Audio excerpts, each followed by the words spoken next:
Welcome back to Good Morning Football. Saints trying to bounce back from that disappointing loss to the Falcons. They go to Tampa for another divisional matchup. There is Drew Brees. And here is Michael Thomas. 16-yard touchdown. Saints take a 13-0 lead, silencing their critics early. Buccaneers would fight back, but as is Buccaneers football, here we are, down 10. Jameis, take us there, lead us there. Pick six. It's been the story of Jameis' season. It's been the story of Jameis' career. Ups and downs, and unfortunately some more downs than ups. Saints win by 17. They're back on top of the NFC South. Yeah, speaking of those Saints, the Falcons beat the Saints last week. They're looking for their second straight victory. Kyle Allen, his first 5 career starts, 0 interceptions. He's thrown 5 interceptions in the last 3 games. And this wouldn't be any different. He's looking in the end zone. He's intercepted by Desmond Trufant. Kyle Allen struggling a little bit. Now all the questions are, is Cam Newton... Hey, $19 million next year? Do you keep Cam? That's the question, Strags. We'll find out. And how about this? Matty Ice, he finds Calvin Ridley in the back of the end zone. The Falcons, they win this one. All of a sudden, the Falcons have found their groove. They win 29-3. Couple of ugly games. Let's get a good one. Let's go to Indianapolis. And look, it's Frank Reich and John DeFilippo. They were on the Eagles staff together. With that quarterback, they won a Super Bowl. It's fairly memorable. Very cool. Very cool, I think, too. So is Nick Foles being back from a broken clavicle. We had our Gardner Minshew experience, but now we have DJ Sharp. He's been incredible this year. His last pass was to him, too, Nick Foles. This one also for a touchdown. So maybe there's some Foles magic. Maybe there could be a statue in Jacksonville. I don't know. There's some Brissett magic, too. He's back from injury. Watch this play. He looks healthy. Waiting. Helmet or higher right. Look at the moves. That's a great play by Jimmy. Touchdown. The Colts get it. That's Marcus Johnson. And the Colts win going away 33-13 with Texans losing. Indy in really good shape. 6-4 and a beatdown of his divisional opponent. Peter Schragar, they lose Marlon Mack, but still get it done. What's the confidence level in the squad? Very high, and Jonathan Williams came in, and he had 100 yards rushing. They had 2 big rushing days. Awesome. And guess what? Guess who they play on Thursday night? On Texans! Colts, where the Colts historically have had a very, very good record over the Texans. You know, Jordan Wilkins didn't play. He was rolled out with an ankle injury, wasn't even active for this one. Jonathan Williams, if you need a fantasy guy, Thursday night, that's the guy to pick up. And we'll have Ian Rappaport with a full injury update on what's going on with Marlon Mack, what's going on with Mitchell Trubisky, all after this on GMFB. Josh Allen has the upper hand on Lamar Jackson in one key stat this season. Key stat. What's that? Not wins. His legs. You love stats. Sure. We'll tell you. And Mitch Trubisky comes out of the game before the Bears' final drive. What is going on here? Are they talking about hips here? Hip injury? What are we talking about here? Heart to heart.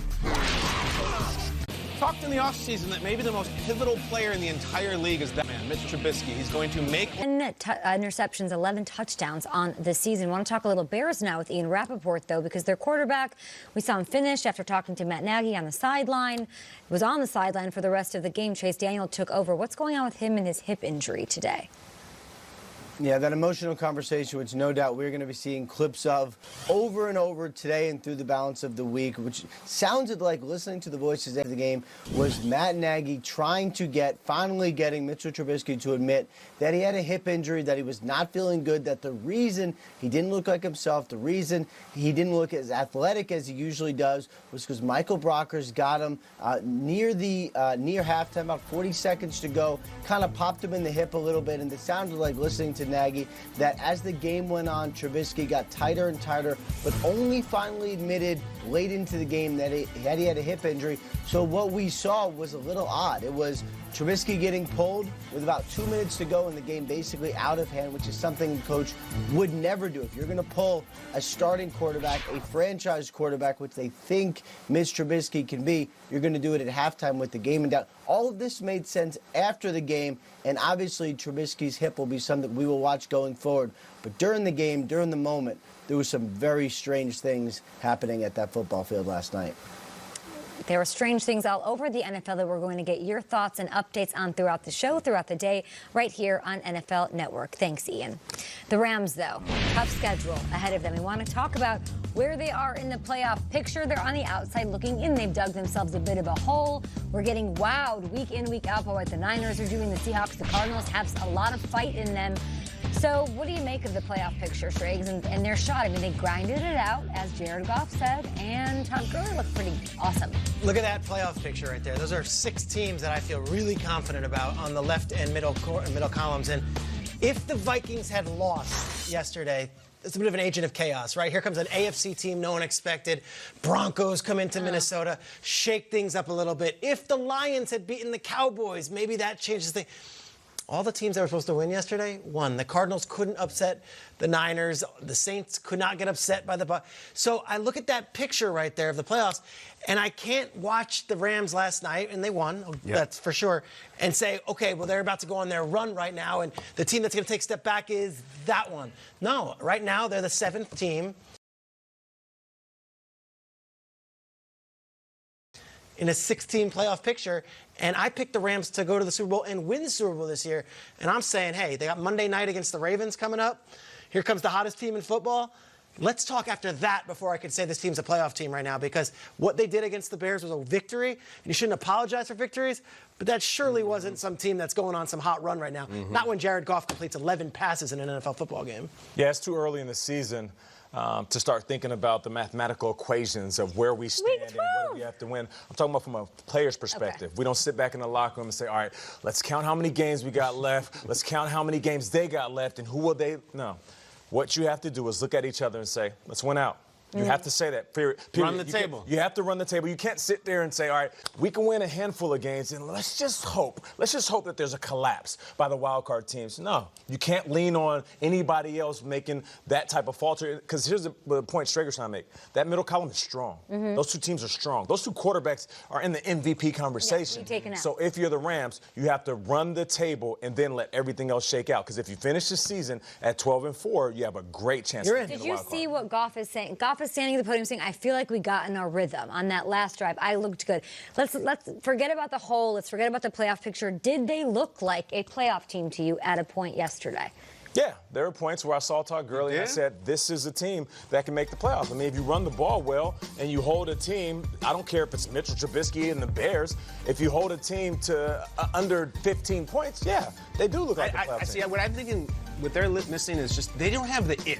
Like, if you watch Seattle play, if you watch San Francisco play, they got it going. They have a vibe. They have an it. They have a momentum. Like, I guess the Rams are trying to find their identity on the fly, and it's suddenly going to be defense, but I can't stand up here on the table and be like, hell yes, they played great defense against Trubisky, and they ran the ball a little bit. I know their players are good, and their coach is good. There's just something missing, and it's just more of a pro-Seattle and San Francisco thing. I think those teams are fantastic. Quickly, how did Gurley look to you?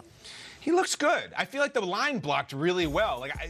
When Gurley's going to be Gurley, it's on the screen passes. It's the 60-yard run. It's the 70-yard run. If I'm really splitting hairs, I think a lot of Todd Gurley's best runs were just right up the middle, the huge holes. I don't think he looked special. He looks good. I would just ask, do you have any confidence in 8 days that this team can beat the Ravens in a football game?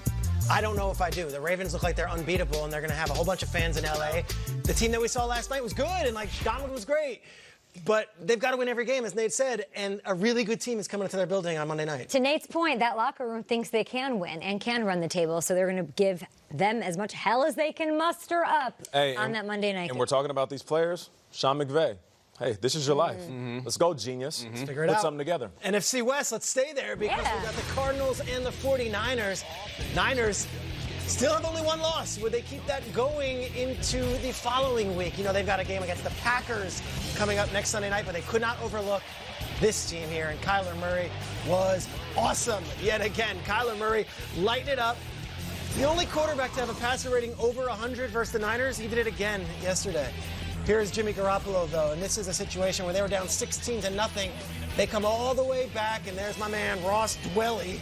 5-yard touchdown from the University of San Diego. Ross Dwelly. George Kittle, again, up there in the skybox, watching for the 2nd straight week. He was injured. 4th quarter, Niners down 2. Here's Jimmy G, the fake handoff. Kendrick Bourne back in the end zone. 2-yard touchdown. Niners would take a 23-19 lead after a failed 2-pointer. Don't worry, Kyler doesn't go away, because Kyler,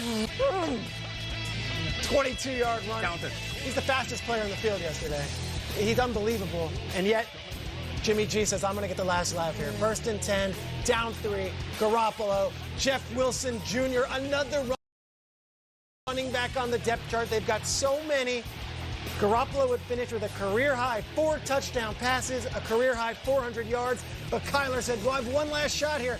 Kyler looking, gets the completion. Short fumble. Niners defense puts it away. Jaquiski Tart, one of our favorite names. Right there's DeMontre Moore. He was out of the NFL a week ago. He recovers the fumble. Great story there. 49ers win. They hold on despite a fiery Arizona Cardinals team coming into their building. Here's 49ers quarterback Jimmy Garoppolo on the team's bounce-back win from a 16-point deficit. Defense played great, battled, just made it hard on those guys all day. And then, I thought guys stepped up in big situations. When guys got their number called, a little banged up, some guys, and they just played through it. I mean, up front, those guys were tremendous, and the skill positions were awesome. It was a good team effort today. Let me show you something kind of weird, guys. Jimmy Garoppolo did what no other Niners quarterback has done since Steve Young in 1993. Threw for more than 400 yards and 4 more passing touchdowns in a single game. But I got to tell you, Nate, the impressive thing is that this full screen shows us Steve Young. I mean, he was throwing 400 yards and 4 touchdowns with Jerry Rice and John Taylor. Exactly. It is incredible to me that this comeback win that we're talking about, he was throwing to Ross Dwelly, Kyle Juszczyk, the offensive weapon, Kendrick Bourne, and Jeff Wilson Jr. What did Garoppolo and this offense prove to you watching this game? It proves that they have the coach of the year on the sideline, Kyle Shanahan. You mentioned the individuals that he's throwing to. It doesn't matter. If you know his system, then the offense will be efficient. I'll take you back to a conversation that I had with Kyle Shanahan years ago. This was at the end of my career, and I know I've mentioned it before. And I was playing for the Browns. I walked into his office when he was the offensive coordinator.